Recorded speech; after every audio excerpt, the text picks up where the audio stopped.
السلام علیکم ورحمۃ اللہ وبرکاتہ۔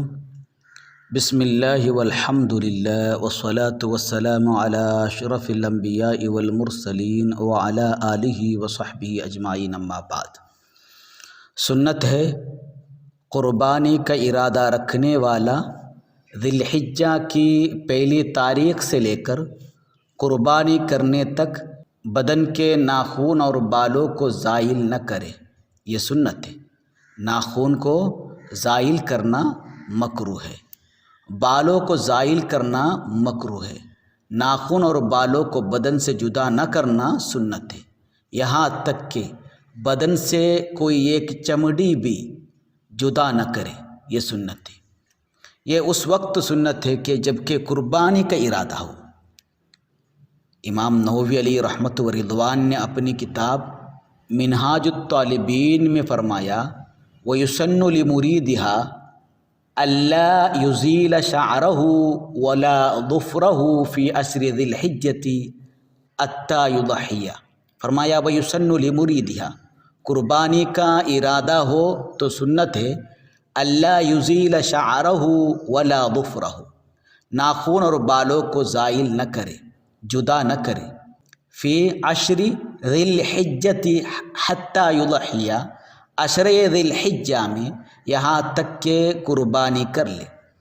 امام نووی علیہ رحمت و رضوان کی کتاب منہاج الطالبین صفحہ نمبر 537، اس کو بیان کرتے ہوئے تحفۃ المحتاج میں ابن حجر مکی علیہ رحمت و رضوان نے فرمایا، ناخون اور بالوں کو بدن سے جدا نہ کرنا، ریمو نہ کرنا سنت ہے۔ بدن کے انوانٹڈ بالوں کو ریمو نہ کرنا، ولو بنحو عانتہ و ابطہ، یہاں تک کہ بغل کے بال اور منہ زیر ناف کو بھی زائل نہ کرنا، جدا نہ کرنا، یہ سنت ہے۔ ولا ظفرہ ولا غیرہما من سائر اجزاء البدن، ناخون اور بالوں کے علاوہ بقیہ اجزائے بدن کو بھی جدا نہ کرے۔ اجزائے بدن سے مراد کیا ہے؟ وَإِنَّمَا الْمُرَادُ تَبْقِيَةُ الْأَجْزَاءِ الظَّاهِرَةِ، اجزائے لاہرہ کو باقی رکھنا ہے، یعنی جدا نہ کرنا ہے۔ نحو جلدۃ، جیسا کہ چمڑی، ایک چمڑی کو بھی جدا نہ کرے، ایک چمڑی کو بھی جدا نہ کرنا بدن سے، یہ سنت ہے۔ لا يضر قطعها ولا حاجت له فيه، ایسی چمڑی جس کو جدا نہ کرنے میں کوئی ضرر ہے نہ ہی کوئی فائدہ ہے، جدا نہ کرنا سنت ہے۔ بالوں کو جدا نہ کرے، ناخون کو جدا نہ کرے، ریمو نہ کرے۔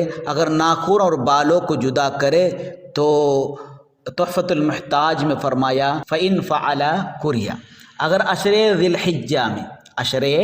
الحجہ میں قربانی سے پہلے قربانی کا ارادہ رکھنے والے شخص نے بدن سے بالوں یا ناخون کو ریمو کیا، یعنی جدا کیا، زائل کیا، تو وہ مکروہ کام کا مرتکب ہو گیا، یعنی جدا کرنے میں کراہت ہے۔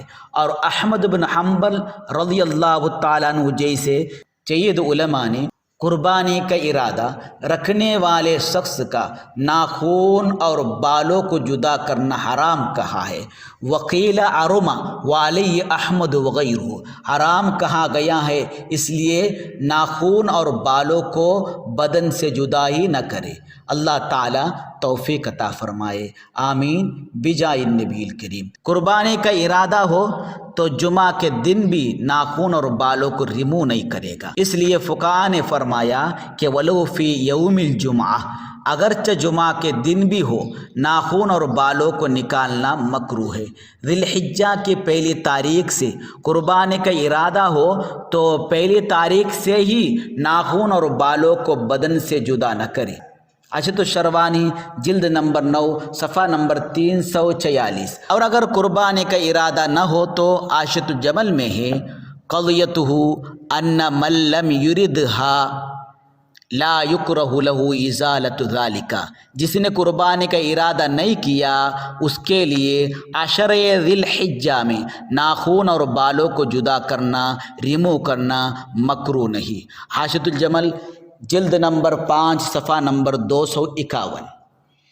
بلکہ قربانی کا ارادہ نہ ہو اور جمعہ کا دن ہو تو عشر ذی الحجہ میں بھی انوانٹڈ بالوں کو جدا کرنا، ریمو کرنا، ناخون کو تراشنا سنت ہے، مکروہ نہیں۔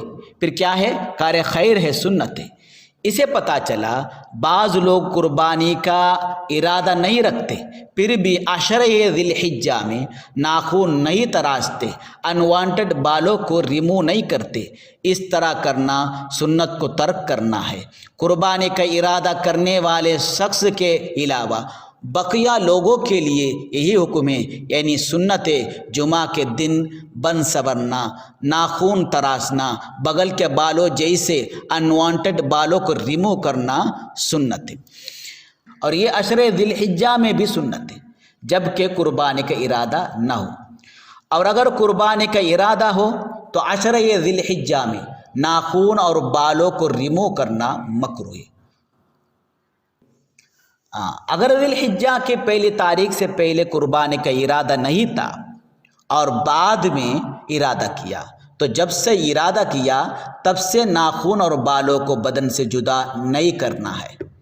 یعنی اگر کوئی 5 ذی الحجہ کے دن قربانی کا ارادہ کیا تو اس کے بعد ناخن تراشنا مکروہ ہے اور بالوں کو نکالنا مکروہ ہے، اور اس سے پہلے اگر جمعہ کا دن آیا تو ناخن تراشنا اور بالوں کو ریمو کرنا سنت ہے۔ ارادہ پہلی تاریخ سے ہیں تو پہلی تاریخ سے بالوں اور ناخن کو زائل نہیں کرے گا، اور اگر پہلی تاریخ سے ارادہ نہیں تھا اور بعد میں ارادہ بنا تو جب سے ارادہ بنا تب سے ناخون اور بالوں کو ریمو کرنا مکروہ ہے۔